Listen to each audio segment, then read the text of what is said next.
Vie et prospérité à tous, vie et prospérité à toute la communauté congolaise, vie et prospérité na diaspora, vie et prospérité na motonyonso azuli baku ya kolanda mesi l'analyste à travers votre chaîne Esimbi Lelo TV. Soki ezali mbalano ya liboso ya kotombe na chaîne na biso, to kosenga na yo o s'abonner, na sima ya ko s'abonner, ko bosana te ko cliquer na cloche de notification pour na ko rater aucune de nos vidéos. Bienvenue dans votre émission Protégeons nos valeurs. Oui, quand na mesana koloba ntango inso, tozali na devoir ya ko protéger ba valeur ya mboka na biso. À travers cette émission, tu remeka un peu kolobela sur la bénédiction nuptiale oyo esalemaki vendredi le 31 mars au sein de l'église Bonne Sémence transmise bipai oyo mosali na Nzambe azali kokamba lingomba na Nzambe na kombo ya évangéliste Charles Bameko. Alors en pleine 21 jours libala moko ebaki kosalama na kati ya église Bonne Sémence transmise. Alors, un mariage incroyable en pleine 21 jours. Il y a jeûne et prière.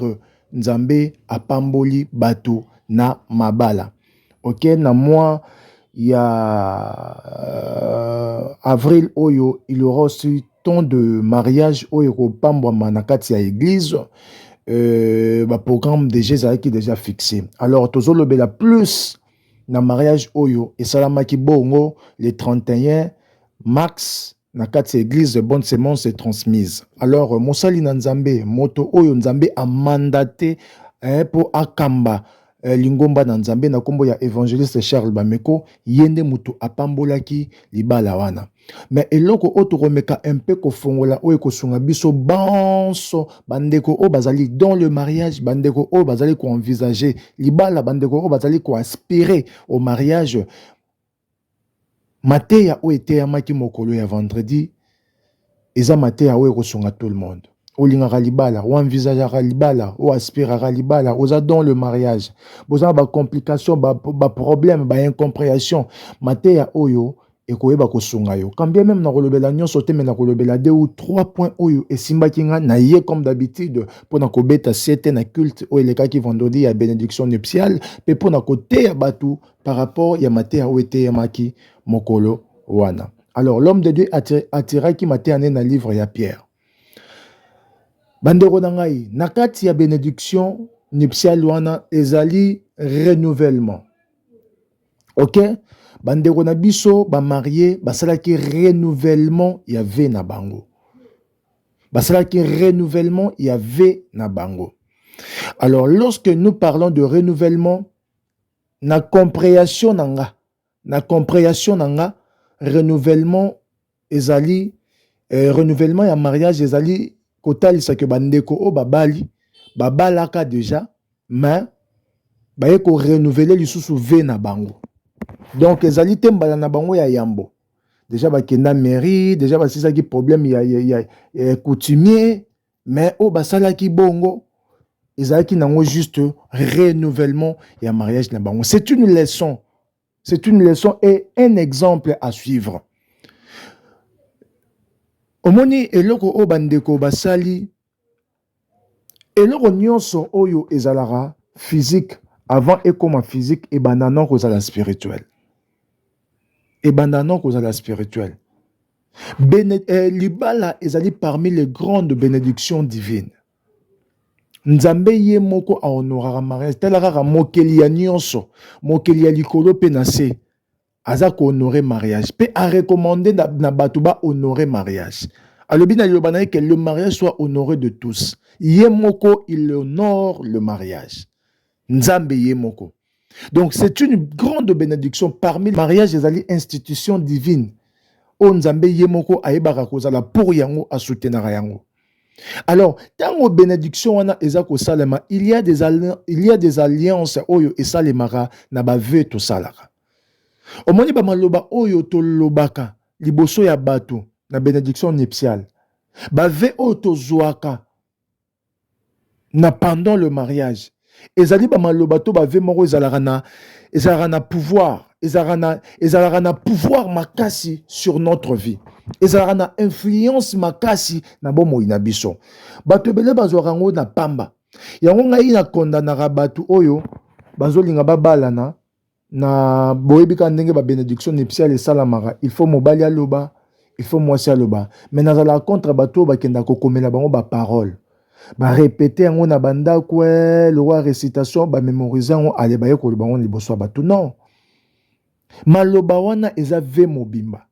Maloba wana ezali alliance mobimba o ozali kosala epai ya mwasi na yo to ozali kosala epai ya mobali na yo. Et maloba wana eloba maka liboso ya nzambe, liboso ya église, liboso ba famille, tous les deux familles, pe liboso ya l'état.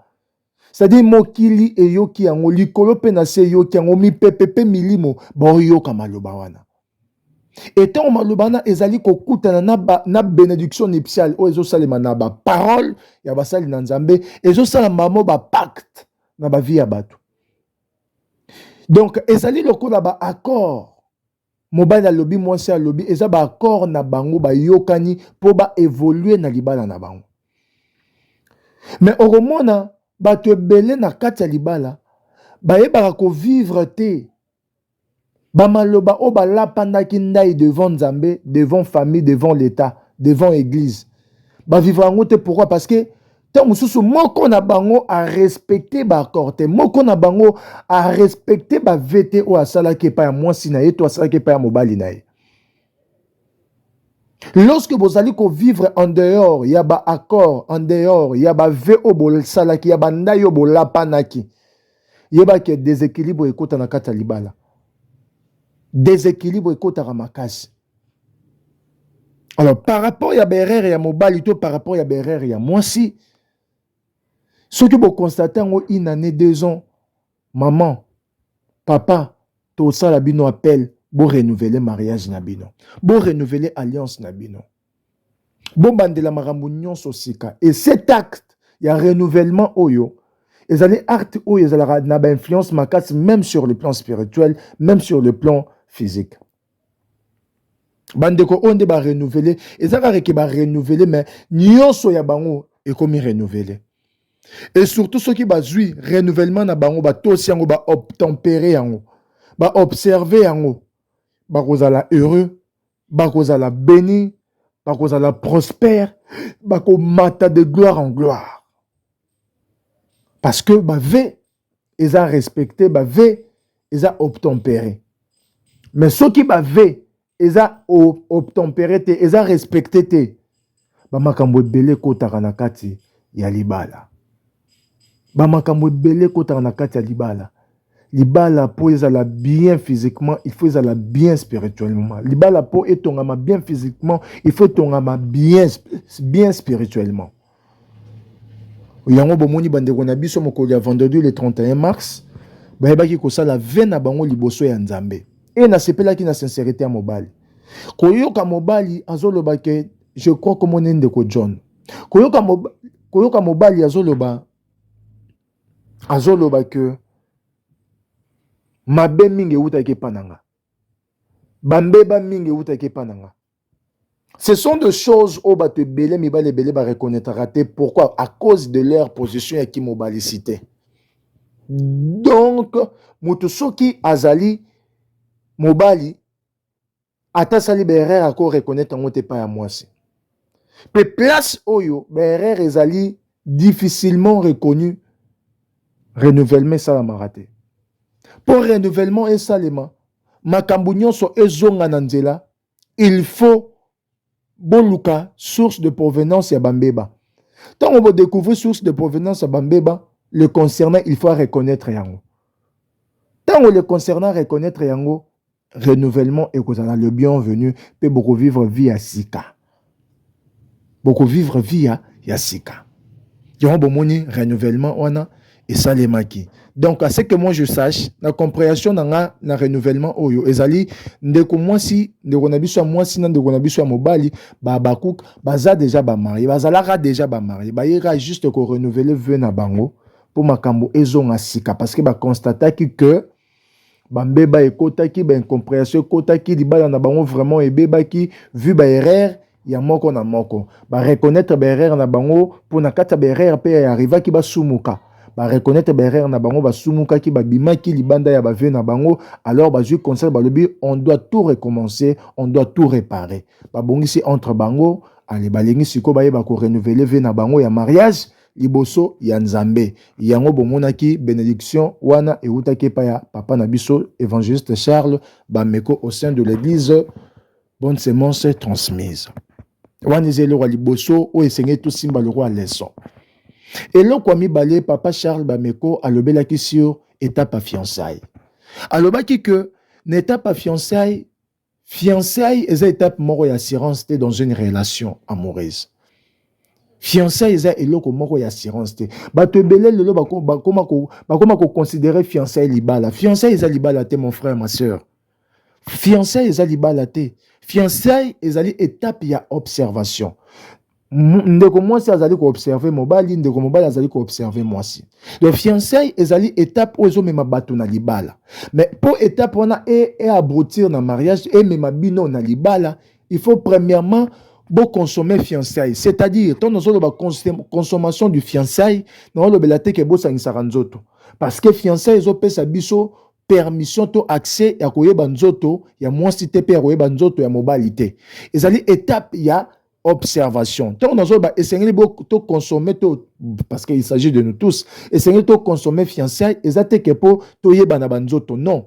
Fiançailles ezali étape où ils ont permettre à biso toyer bana bizaleli toyer bana ba comportement toyer bana ba ajustement toyer bana ba makambo belé oyo soki fiançailles même biso na mariage tous à la surprise na makambo susu.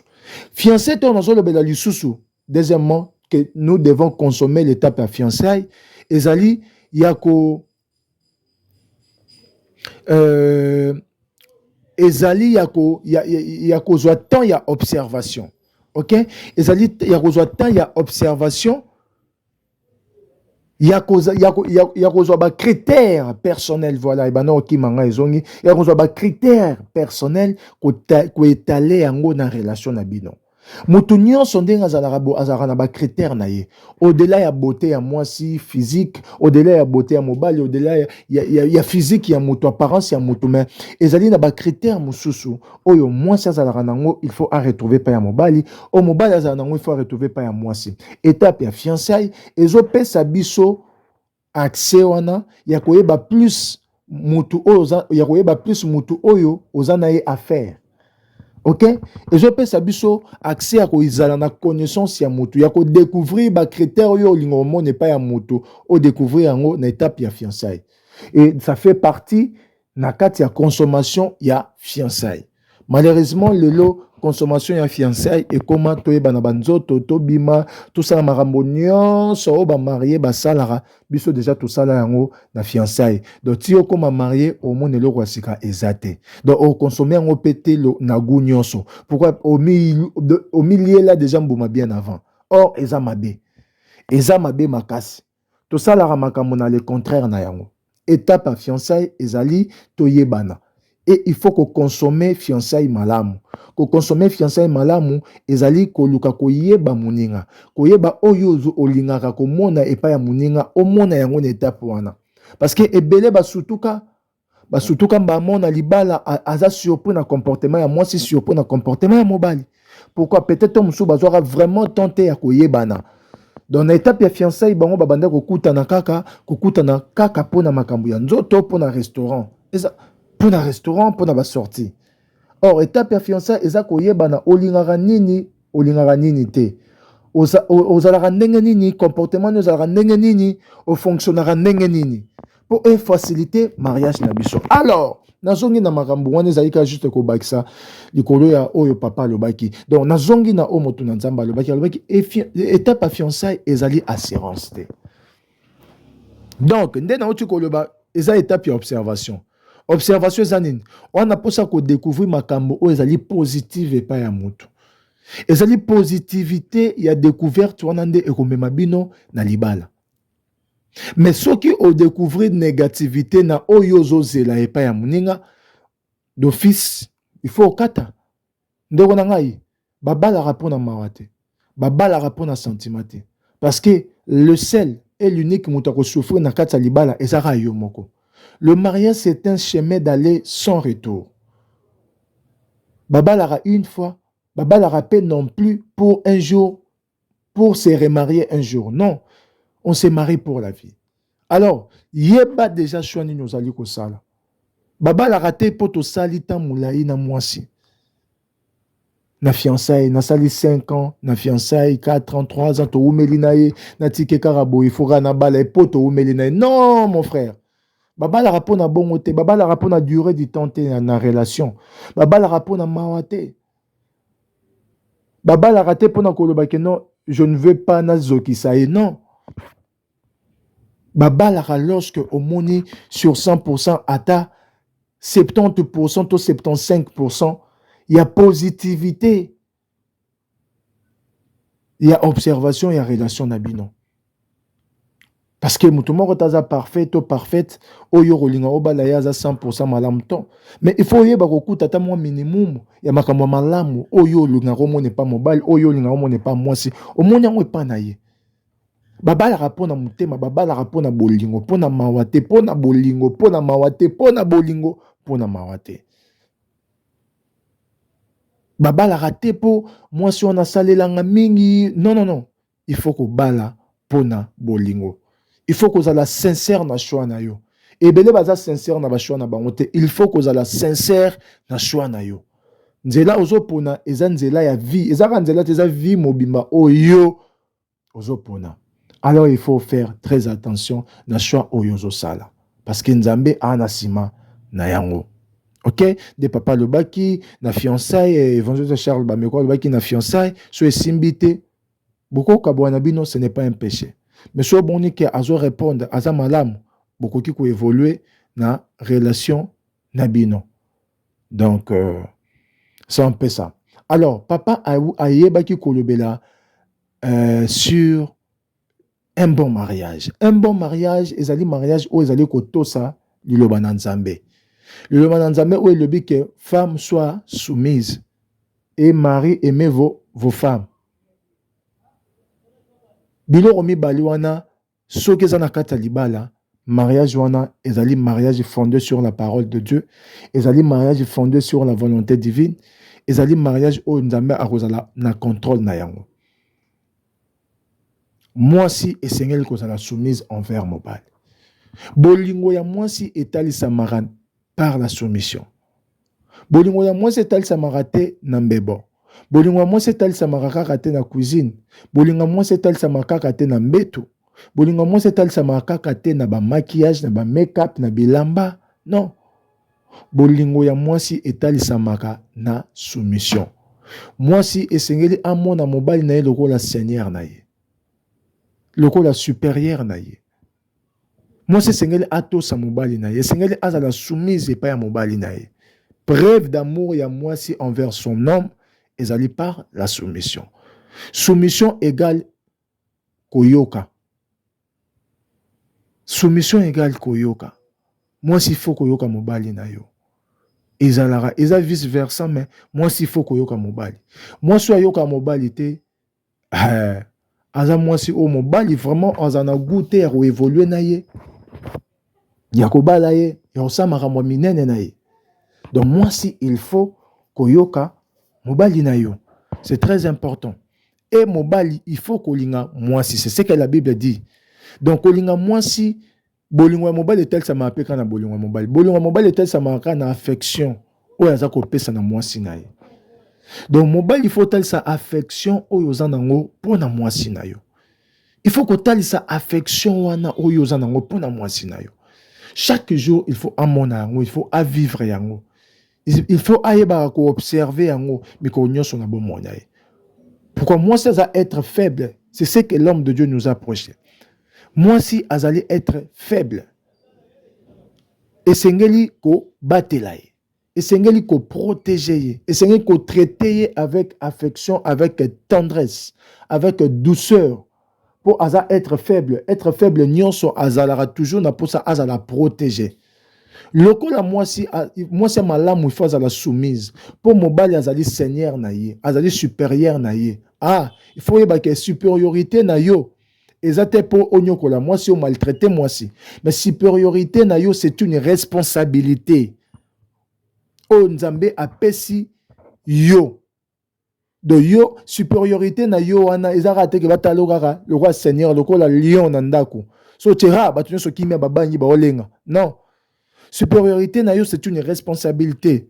Tu as la responsabilité de protéger ta femme. Un vrai homme a la responsabilité de protéger sa femme. Aza mobali oyo moi ça ko ke nanzela mambo oye mo razo mona keza malamu mais mobali c'est un visionnaire zo mona déjà non nzela aza on n'a pas protégé parmi des protections dans le bela. A mona danger liboso avant ya. A mona makambo moi ça zo mona te. Ye azo mona ngo déjà. Pe azo protéger, pe azo prévenir ye ko kene boyete, ko sale le hotel te, sinon ko la boy. C'est ça la protection des noms. Faut moi ça se sentir pendant que aza penana mobali. Elle est protégée. À cause ça la eloko moko te sans pour autant ayo kalikanisi ya mobali na ye. Pe makanisi mobali azo pesa ye eza makanisi oyo ebota toujours positivité na ba projet, positivité na ba vie, pe évolution pe progrès na bango. Donc c'est un peu ça. Mobile, il faut qu'on protège moi, il faut qu'on paie sa affection. Bolingo, il faut la exprimer na affection. Donc papa Nabiso, l'homme de Dieu, l'évangéliste Charles Bameko, a Teyakibiso, et nous étions tellement bénis à tous les célibataires, à tous les mariés, mais na mate ya wana esunga ki biso nyonso pour nous permettre que le jour tokobala toyeba o esengeli to sala. To négliger ta pa fiançailles. Peut-on considérer fiançailles les balles tendenge lelo comment considérer mobile ayeko ça la prédote ayeko ça la fiançailles na famille balati ba maputa bazo célébrer fiançailles le roi libala fiançailles za libala te fiançailles za libala te prévané ceux qui to balani toi na droit ko kabwana te mais ceux qui to za ba fiancé ceux simbi te to ko kabwana ezandenge mon côté maman ezandenge mon côté papa ezandenge mon côté mon frère mes sœurs. Donc, c'est un peu ça, c'était votre humble serviteur. Mais c'est l'analyste, bienvenue, bienvenue. On va te partager ce qui concerne le culte. Ils ont marqué lobby vendredi, le 31 mars, bénédiction nuptiale. Il y a Ndeko John, on a moi, qui est notre sœur. En tout cas, tu peux m'amarquer dans ma tête. Il y a papa 21 jours, vous allez continuer pendant sango, pendant les sango de partout, ma frère, ma soeur, ma ami, ma collègue, ma connaissance, bête la bango li solo, même à ta famille, bête li solo, kaba li solo, ba que 21 jours, ezali ko salama au sein de l'église, bonne sémence transmise, Zambé azali ko utiliser mon sel pour la bénédiction et la délivrance de plusieurs familles. Donc, Panzali solo, Benissa Batou, fais-toi un évangéliste, fais-toi une évangélisation pour ko sauver pe ba vie ya bato na programme où il y a 21 jours il y a jeûne de prière Nzambe alola il y a évangéliste Charles Bameko orzangate ko pambola yo. En tout cas merci na bandeko nyonso o ba soutenir biso de près ou de loin. Là je pense à maman Christelle depuis Finlande, ton le visage, ton le cœur, maman Motema Malamo. Sans oublier le pasteur Jeden, le représentant du royaume de ceux sur la terre. Vie et prospérité à vous. Babaku konyon so maboko ya rotombo babaku totomboli maboko likolo totomboli maboko likolo totomboli maboko likolo babaku qui a France, il y a Belgique, il y a Allemagne, il y a Suisse, babaku qui a République démocratique du Congo maboko likolo maboko pembe awa mopanga sur mopanga awa mopanga sur mopanga prière ya mbele awa monguna alekakate awa satana ana place te e banda kutu wapata une seconde enfanda te po mopanga ekezongi babaku kunzamba lola apambola bino bao ba s'abonner te bo s'abonner massivement sur votre chaîne et simbili télévision bo pesanga force pour to continuer ko sala musala oyo ndenge esengeli ya ko soutenir pe ya ko protéger ba héros pe ba valeur yambo kanabiso vie et prospérité à vous et merci au couple Bameko. Vous êtes une bénédiction pour l'église corps du Christ. Merci.